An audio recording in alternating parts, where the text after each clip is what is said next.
이 땅에 보내주신 하나님께 감사하는 마음으로, 또 오늘 탄생하신 아기 예수님을 축하하는 마음으로, 또 은혜로운 찬양을 해주신 구역 식구들에게 감사하는 마음으로 머리 같이 한번 박수하십시다. 수고하셨습니다. 한번 인사하십시다. 수고하셨습니다. 예, 오늘은 사실은 기쁜 날이거든요. 예수님이 이 땅에 태어나신 기쁜 날이고, 또 우리 집에 경험하신 분들이 많이 있지만 아기들이 태어나면 참 기쁩니다. 그렇죠. 아직 우리 손자 손녀 못 보신 우리 추장로님 가정도 계시고, 그런데 아기가 태어나면 하여튼 기쁩니다. 즐겁습니다. 오늘은 뜻깊은 성탄절입니다. 특별히요, 나라가 어수선하고 참 힘든 이러한 때에 성탄절을 맞이하기에 우리는 더욱더 성탄의 깊은 의미를 다시금 되새겨 보지 않을 수 없습니다.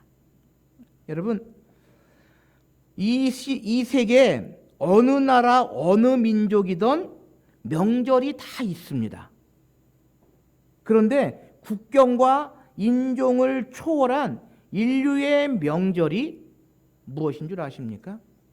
그렇습니다. 성탄절입니다.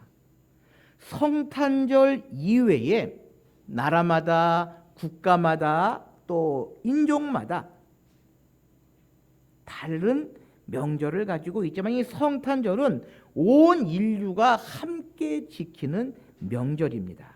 가장 아름다운 명절, 가장 귀한 명절, 그리고 전 세계인들이 함께 생각하는 성탄절입니다. 그런데 안타까운 것은 이러한 성탄절의 의미, 예수 그리스도께서 이 땅에 오신 이유를 모르고 거리마다 축제의 분위기가 고조되어지고 유흥업소에서 축하하고 먹고 마시는 그러한 절기가 되어져 가고 있는 일이 우리 그리스도인들에게는 안타까워야 한다는 것입니다. 여러분, 성탄절은요, 우리 기독교인들만의 명절이 아닙니다. 얼마 전에 뉴스를 보니까요, 미국에서 성탄절 인사로 해피 홀리데이라고 하는 인사를 사용하자라고 하는 이야기가 있었다고 합니다. 그러니까 전통적으로 쓰던 메리 크리스마스가 아니라 해피 홀리데이. 무슨 이야기입니까? 행복한 휴일, 행복한 축제일이라고 하는 명칭을 사용하자라고 하는 논란이 있었다고 합니다. 메리 크리스마스가 너무나도 기독교적인 냄새가 나서 기독교인들이 아니거나 다른 종교를 가진 사람들에게 불쾌감을 주기 때문에 메리 크리스마스라고 하는 말 대신에 해피 홀리데이, 행복한 휴일, 즐거운 휴일이라고 하는 말을 쓰자고 하는 주장이 제기되었다고 합니다. 그런데 CNN 방송의 여론조사에 따르면 미국 사람들은 그래도 여전히 메리 크리스마스라고 하는 인사가 훨씬 더 좋다고 여론조사 결과가 나왔다고 합니다. 여러분, 크리스마스는요, 예수님이 탄생하신 크리스마스이지 평범한 휴일인 홀리데이가 아니다라고 하는 이야기입니다. 사랑하는 성도 여러분, 크리스마스라고 하는 단어의 뜻은요, 크라이스트, 예수 그리스도라고 하는 단어와 메스, 예배하다라고 하는 단어가 합쳐진 그러한 합성어입니다. 그러니까 크리스마스는 휴일이 아니고 즐기는 날이 아니고 예수 그리스도를 예배하는 날이라고 하는 그 의미를 가지고 있는 것입니다. 오늘 주님께서 이 땅에 태어나신 이 성탄절, 이 성탄절의 깊은 의미를 우리가 다시 한번 되돌아보지 않으면 성탄절을 바로 지킬 수 없다라는 것입니다. 예수님께 경배하고 예수님께 예배하는 그 일을 우리는 바로 할 수 없다라고 하는 것입니다. 자, 그렇다면 예수님께서 이 땅에 오신 이유, 성탄의 진정한 이유는 무엇이냐라고 하는 것입니다. 우리가 성탄의 진정한 의미, 예수님께서 이 땅에 오신 이유를 바로 알아야 성탄절을 바로 지킬 수 있고요, 예수님께 바로 예배할 수 있다라는 것입니다. 여러분, 예수님께서 이 땅에 오신 이유가 뭐라고 생각하십니까? 무엇 때문에 이 땅에 오셨다고 생각하십니까? 성경은 우리에게 그것을 분명히 이야기해 주고 있습니다. 첫째는요, 함께 하시기 위해 오셨다라는 것입니다. 우리 화면을 하나 넘겨주시겠습니까? 함께 하시기 위해 오셨다라는 것입니다. 오늘 본문은 마태복음 1장 23절 말씀 같이 함께 한 목소리로 화면을 보시면서 읽어보시겠습니다. 시작. 보라, 처녀가 잉태하여 아들을 낳을 것이요 그의 이름을 임마누엘이라 하리라 하셨으니 이를 번역한즉 하나님이 우리와 함께 계시다 함이니라. 아멘. 예수님께서 이 땅에 오신 첫 번째 이유는요, 우리와 임마누엘 되시기 위해서다라고 하는 것입니다. 여러분, 이 세상에서 태어나기 전에 이름이 지어진 사람들이 있습니다. 사실 저희 큰아이도요, 그 이름을 저희 선친께서 그 아이가 낳기 전에, 태어나기도 전에, 그러니까 저희 집사람이 아기를 뱃속에 갖기도 전에 이름 먼저 지어 놓으셨더라고요. 그래서 터기자 으뜸원자 해서 기원이라고 이름을 지어 놓으셨습니다. 그래서 선친이 돌아가신 후에 큰아이가 태어나고 이름을 제가 뭐로 했겠습니까? 기원이라고 이름을 지었거든요. 예수님께서 태어나시기 전에 벌써 예수님의 이름은 지어져 있었어요. 그 이름이 뭡니까? 임마누엘. 그 뜻이 뭡니까? 하나님이 우리와 함께 계시다라고 하는 의미입니다. 그렇습니다. 예수님께서 이 땅에 오신 이유는 바로 하나님께서 우리와 함께 하시기 위함이다라는 것입니다. 하나님께서 온 인류, 하나님의 자녀들, 하나님의 백성들과 함께 하시기 위해서 예수 그리스도를 이 땅에 보내주셨다라고 하는 것입니다. 여러분, 소시적에 연애하실 때에 함께 하고 싶은 사람이 어떤 사람입니까? 나와 다툰 사람이 함께 하고 싶으십니까? 내가 사랑하는 사람이 함께 하고 싶으십니까? 뭐 전혀 안 그러셨다라고 하는 얼굴들이신데요, 내가 사랑하는 사람, 내가 좋아하는 사람과 함께 하고 싶은 것이 당연합니다. 그렇습니다. 하나님께서도요, 우리와 큰 사랑, 높은 사랑, 위대한 사랑을 하시기 원하십니다. 그래서 친히 인간이 되셔서 이 땅에 오시고 우리와 함께 하시기 위해 예수 그리스도를 보내주셨다라고 하는 것입니다. 사랑하는 성도 여러분, 예수 그리스도께서 이 땅에 오신 이유는 하나님의 사랑이십니다. 우리와 함께 하시기 원하시는 하나님의 사랑으로 예수 그리스도께서 이 땅에 오셨다라고 하는 것입니다. 사랑하는 사람은 함께 있기를 원합니다. 사랑하는 성도 여러분, 여러분들이 하나님을 사랑하십니까? 그렇다면 여러분들의 삶과 신앙 속에 하나님과 함께 하시는 시간을 날마다 더 하실 수 있으시기를 바랍니다. 기쁠 때나 슬플 때나 좋을 때나 외로울 때나 늘 하나님과 함께 하시기를 소원합니다. 그렇다면 하나님께서도 우리와 함께 해 주실 줄 믿습니다. 서울에서요, 부교역자로 있을 때에 어느 권사님이 이렇게 얘기하시더라고요. 목사님, 우리 남편이요, 삼시세끼 집에서 밥 해주는 게 왜 이렇게 귀찮은지 모릅니다 라고 하시더라고요.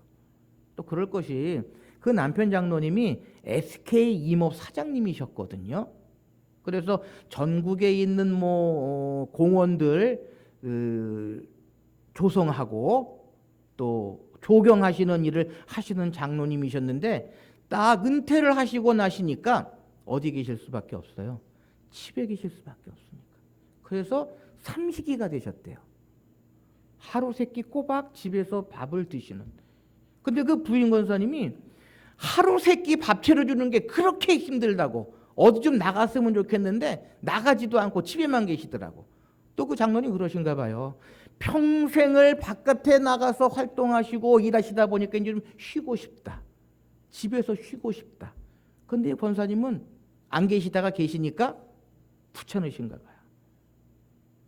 그래서 좀 나갔으면 좋겠다고 권사님 얘기하셔서 제가 넌지시 권사님한테 여쭤봤습니다. 권사님, 사랑이 식으셨네요 하고 사랑이 식으셨네요 하고 여쭤봤더니 정색을 하면서 목사님, 그건 아니거든요 그러시더라고요. 하나님께서는요, 우리를 사랑하셔서 우리와 함께 하시기를 원하십니다. 그래서 친히 육신을 입으시고 예수 그리스도를 이 땅에 보내주셨다라고 하는 것입니다. 사랑하는 성도 여러분, 오늘 예수님께서는 그의 사랑하는 자녀들, 하나님의 사람들과 함께 하시기 위해 이 땅에 오셨습니다. 그런데 우리는 어떻습니까? 그 예수님을 사랑으로 맞이하고 있습니까? 우리의 삶과 신앙 가운데에 우리와 함께 하시기를 원하시는 예수님과 함께 하고 있는지 우리는 되돌아보아야 하는 것입니다. 입으로만, 말로만 함께 하는 것이 아니라 실질적으로 나의 믿음과 나의 신앙과 또 내가 있는 그곳에서 하나님께서 나와 함께 하심을 증거할 수 있어야 한다라는 것입니다. 마태복음 28장 27절 말씀에 보면 내가 너희에게 분부한 것을 모든 것을 가르쳐 지키게 하라. 볼지어다 내가 세상 끝날까지 너희와 항상 함께 있으리라 라고 예수님 말씀하셨습니다. 이 말씀은요, 예수님께서 승천하실 때 마지막으로 그의 사람들에게 하신 말씀입니다. 그러니까 예수님은 이 땅에 오실 때부터 하늘에 올라가실 때까지 우리에게 뭘 약속하셨습니까? 너희와 항상 함께 있으리라 약속해 주셨던 것입니다. 사랑하는 성도 여러분, 오늘 이러한 예수님, 이러한 하나님을 여러분들의 마음속에 간직하실 수 있으시기를 소원합니다. 함께 하시기 위해 오시고 함께 하시겠다고, 항상 함께 하시겠다고 약속하신, 세상 끝날까지 함께 하실 약속하신 그 주님을 마음속 깊이 간직하시는 복된 성탄이 되실 수 있으시기를 바랍니다. 두 번째로 예수님께서 이 땅에 오신 이유가 무엇인가 하면요, 섬기기 위해 오셨다라는 것입니다. 섬기기 위해 오셨다. 예수님께서 이 땅에 오셔서 우리와 함께 하시는데 그저 아무것도 안 하시고 그저 군림하시고 호령하시고 하는 것이 아니라 섬기시면서 우리와 함께 하셨다라는 것입니다. 한 페이지 넘겨주시면요, 마가복음 10장 45절 말씀에 보면 이렇게 기록합니다. 함께 읽어보십시다. 시작. 인자가 온 것은 섬김을 받으려 함이 아니라 도리어 섬기려 하고 자기 목숨을 많은 사람의 대속물로 주려 함이니라. 아멘. 그렇습니다. 인자가 온 것은, 다시 말하면 예수님께서 이 땅에 오신 이유는 섬김을 받으려 함이 아니라 도리어 뭐 하려고 오셨다? 섬기려 하고 자기 목숨을 많은 사람들의 대속물로 주려 하십니다. 예수님께서는 분명히 우리와 함께 하시기 위해 이 땅에 오셨습니다. 우리와 어떻게 함께 하십니까? 우리를 아래 두시고 군림하십니까? 우리를 종처럼 부리시면서 우리와 함께 하십니까? 결코 아니다라는 것입니다. 우리와 함께 하시는데 섬기면서 함께 하셨다라고 하는 것입니다. 당시 이 말은요, 제자들에게 엄청난 충격을 주는 그러한 이야기였습니다.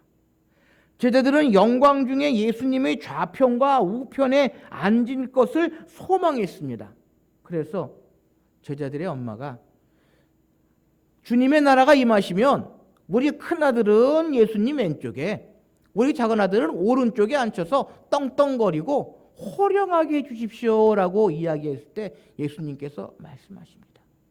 인자가 온 것은 섬김을 받으려 함이 아니라 도리어 섬기려 하고 자기 목숨을 많은 사람의 대속물로 주려 함이라. 그렇습니다. 섬기려 오신 예수님은요, 태어나시면서부터 마구간에 태어나셨습니다. 가장 낮은 곳, 가장 보잘것없는 마구간에 태어나셨다라고 하는 것입니다. 그리고 예수님의 육신의 아버지 요셉이 하였던 그 일을 30년 동안 열심으로 하며 부모님들을 섬기는 그러한 예수님이셨습니다. 사랑하는 성도 여러분, 우리 그리스도인들에게도요, 이러한 섬김이 필요한 그러한 시대가 되어가고 있습니다. 교회 안에서요, 섬김을 찾아보기가 점점 힘들어지는 그러한 시대에 살고 있다라고 하는 것입니다. 성도가 남보기에 자랑스럽지 못한 그러한 일을 뉴스를 통해 접하는 그러한 일들이 얼마나 많이 있는지 모릅니다. 그러나 우리 주님은요, 나실 때부터 섬기시기 위해서 마구간에 태어나시고 또한 제자들의 발을 씻기시면서 섬김의 본을 보여주셨다라고 하는 것입니다. 예수님의 섬김의 실제적인 교훈은요, 제자들의 발을 씻기신 그 모습에서 우리는 찾아볼 수 있어야 한다라는 것입니다. 스승의 위치를 버리고 종의 위치까지 스스로 낮아주신 예수님께서 진정한 섬김의 모습, 겸손의 모습을 우리에게 보여주셨다라는 것입니다. 오늘 이 시대의 교회 속에서 이러한 모습이 점점 더해져야 합니다. 낮아지고 섬겨지고 내 목소리를 내고 내가 생각하는 걸 주장하고 나의 것을 고집하는 것이 아니라 낮아져서 겸손하게 섬기는 그러한 모습들이 우리에게는 얼마나 필요한지 모릅니다. 사랑하는 성도 여러분, 오늘 예수님께서 이 땅에 오신 이유는 우리와 함께 하시고 우리를 섬기시기 위함이다라는 것입니다. 그러기에 이 시대의 모든 교회와 성도들은 예수 그리스도의 이 땅에 오신 이유를 깊이 묵상하며 섬길 수 있어야 합니다. 낮아질 수 있어야 합니다. 그것이 내가 높아지고 주님께서 함께 하시는 아름다운 교회와 성도들의 모습이다라는 것입니다. 마지막으로 예수님께서 이 땅에 오신 이유는요, 구원하기 위해서 오셨다라는 것입니다. 우리 한 페이지 넘겨주시겠습니까?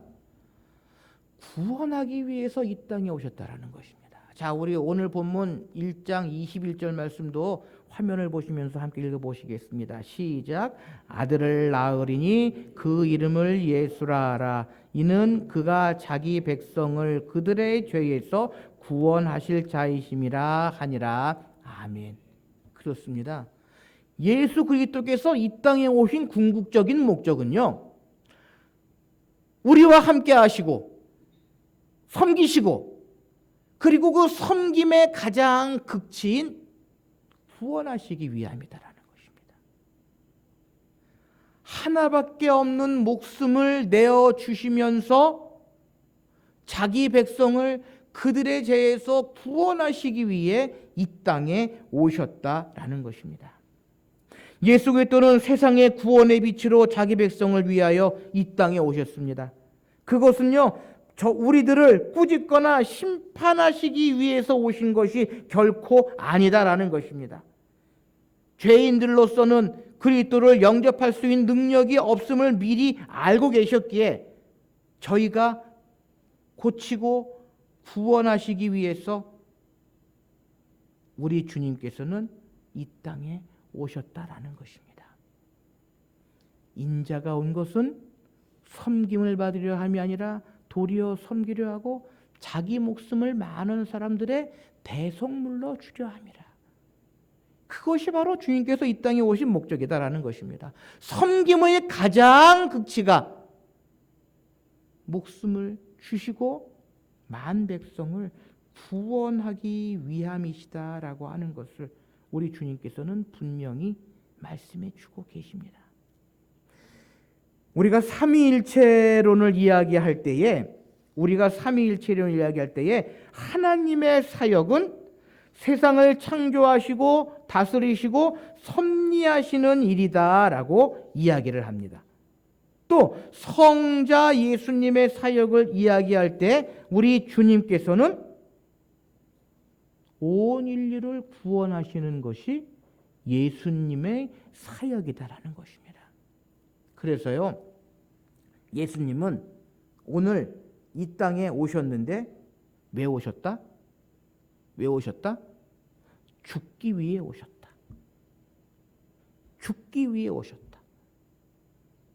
우스운 이야기로요, 여러분 매일 세 끼, 저는 두 끼 먹지만 매일 세 끼 식사를 하시는데요, 살기 위해 드십니까? 죽기 위해 드십니까? 살기 위해 드세요? 자꾸 먹다 보면 나중에는 어떻게 됩니까? 여러분들 죽어요. 그렇죠? 여러분 지금 죽기 위해서 밥 먹고 계시는 거예요. 죽을 날을 향해서 밥 먹고 계시는 거예요. 극단적인 얘기긴 하지만 예수님께서 이 땅에 오신 이유는요, 죽기 위해 오셨다라는 것입니다. 구원하기 위해 오셨다라고 하는 것입니다. 여러분, 인간의 가장 큰 문제가 뭐라고 생각하십니까? 인간의 가장 큰 문제가 뭐라고 생각하십니까?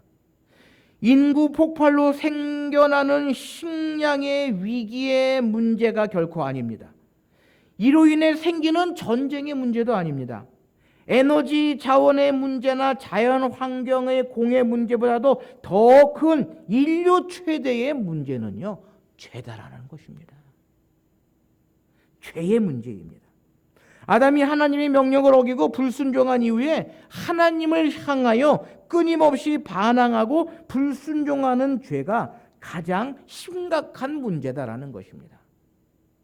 그래서 그 죄의 문제를 해결할 수 있는 유일한 길이 무엇이다? 유일한 방법이 무엇이다? 예수 그리스도께서 이 땅에 오셔야 하는 그 일이다라고 하는 것입니다. 그래서 아예 예수님께서 이 땅에 오시기 전에 구약 성경에서부터 예수님의 이름을 딱 정해놨습니다. 자기 백성을 그들의 죄에서 구원할 자. 그게 예수님이고 그 예수님을 하나님께서는 이 땅에 보내주셨다라는 것입니다.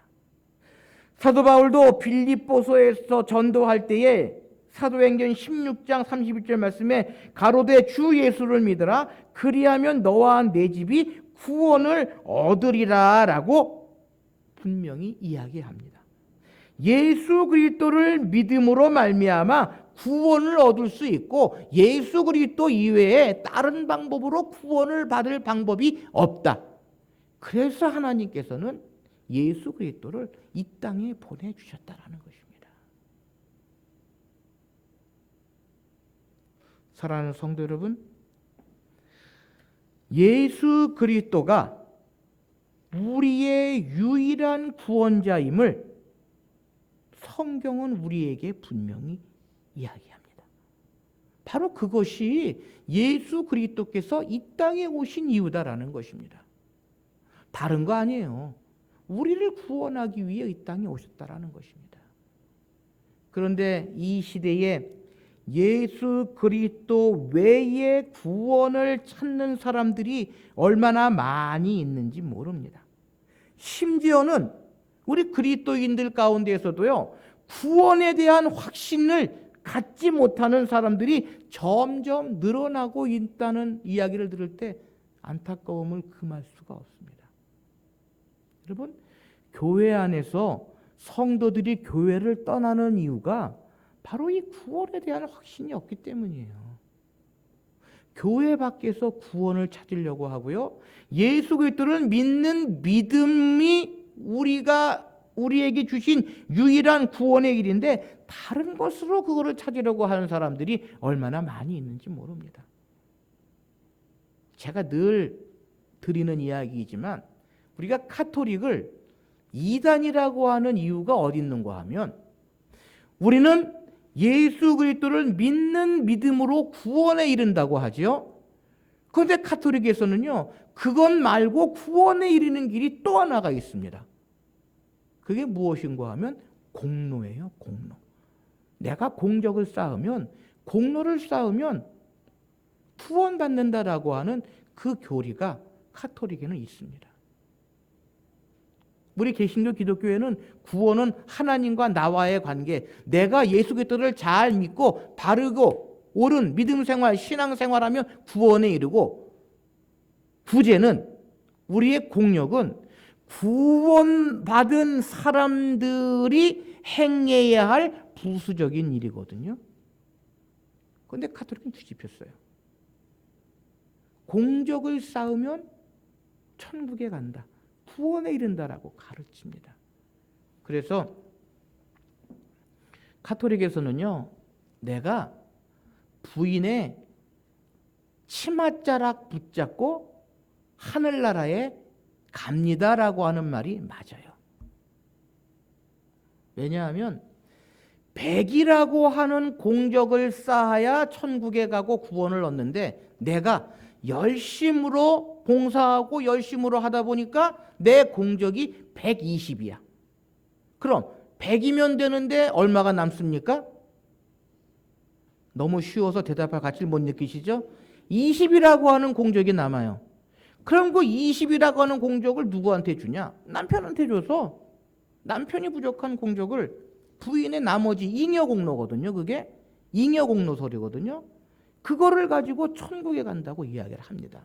그래서 여러분들 혹시 장례식장에 가보시면, 천주교 장례식장 보면은 때로 몰려서 뭘 막 중얼중얼 하죠. 그런 거 보셨어요? 못 보셨어요? 천주교 장례식에 가면요, 한쪽 구탱이에 이렇게 모여서 책을 계속, 그 미사 통상본인데 그 책을 계속 이렇게 주문해 오듯이 외웁니다. 왜 그런가 하면 그 사람들은 그것이 공적이에요. 슬픔 당한 사람들을 위해서 내가 가서 기도해주고 해주는 게 공적이 쌓아지는 거예요. 그래서 천주교인 장례식장에 한쪽 구탱이에는 교인들이 모여서 계속해서 그 책을 가지고 하는 거예요. 그래서 자기 공적 쌓는 거예요. 슬픔 당한 사람들을 위해서. 하여튼 그런 것이 있습니다. 그러나 우리 기독교는요, 예수 그리스도를 믿음으로 내가 구원을 얻고 구원받은 자들이 구원의 은혜에 감사해서 봉사도 하고 구제도 하고 헌신도 하는 일이지, 그것 때문에 구원을 얻는 것은 결코 아니다라는 것입니다. 예수 그리스도께서 이 땅에 오셨기 때문에 우리는 그의 은혜로 구원을 얻을 수 있다라는 것입니다. 역으로 이야기하면 예수 그리스도께서 이 땅에 오시지 않으면 세상에 구원받을 사람이 있다 없다? 없다. 왜? 예수 이외에 구원의 길은 없기 때문이다라는 것입니다. 그것이 바로 오늘 예수님께서 이 땅에 오신 이유고요. 우리 그리스도인들이 예수 그리스도를 믿어야 할 이유다라고 하는 것입니다. 사랑하는 성도 여러분, 우리가 원인을 알고 이유를 잘 알아야 바르게 대처할 수 있습니다. 우리의 몸에 병이 있을 때 이 병이 왜 왔고 어디서 왔고 어디를 가야 하느냐라고 하는 것을 잘 알 때 고칠 수 있습니다. 여러분, 이 시대의 교회와 성도들이요, 예수 그리스도께서 이 땅에 오신 이유를 바로 알 때에 바른 믿음, 바른 신앙, 그 길을 걸어갈 수 있다라는 것입니다. 예수님께서 이 땅에 오신 이유를 모를 때에 먹고 즐기고 노는 그러한 휴일로 생각할 수밖에 없다라는 것입니다. 사랑하는 성도 여러분, 오늘은 2024년 성탄절입니다. 예수 그리스도께서 이 땅에 오신 기쁨의 날입니다. 그러나 그 기쁨의 날, 주님께서 이 땅에 오신 이유를 알지 못할 때에 그저 1년에 한 번 있는 행사, 연말에 한 번 오는 그러한 연중 행사로 지나갈 수밖에 없는 것입니다. 그러나 우리는 예수 그리스도의 이 땅에 오신 이유를 분명히 알아야 합니다. 우리와 함께 하시기 위해, 함께 하시면서 섬겨주시고 그 섬기심의 마지막으로 우리를 구원하시기 위해 이 땅에 오신 예수 그리스도이심을 다시 한번 깊이 묵상하시면서 가정에서, 교회에서, 세상에서 주님과 동행하는, 주님과 함께하는, 그리고 내가 아는 많은 사람들에게 주님이 섬기셨던 그러한 은혜를 더 나아가 궁극적으로 하나님의 심판대 앞에 섰을 때에 나를 구원해 주시는 우리 주님과 반갑게 만날 수 있는 그 날을 고대하시면서 아름다운 믿음과 신앙의 길을 걸어가시는 저와 여러분들이 되실 수 있으시기를 바랍니다. 기도하십시다.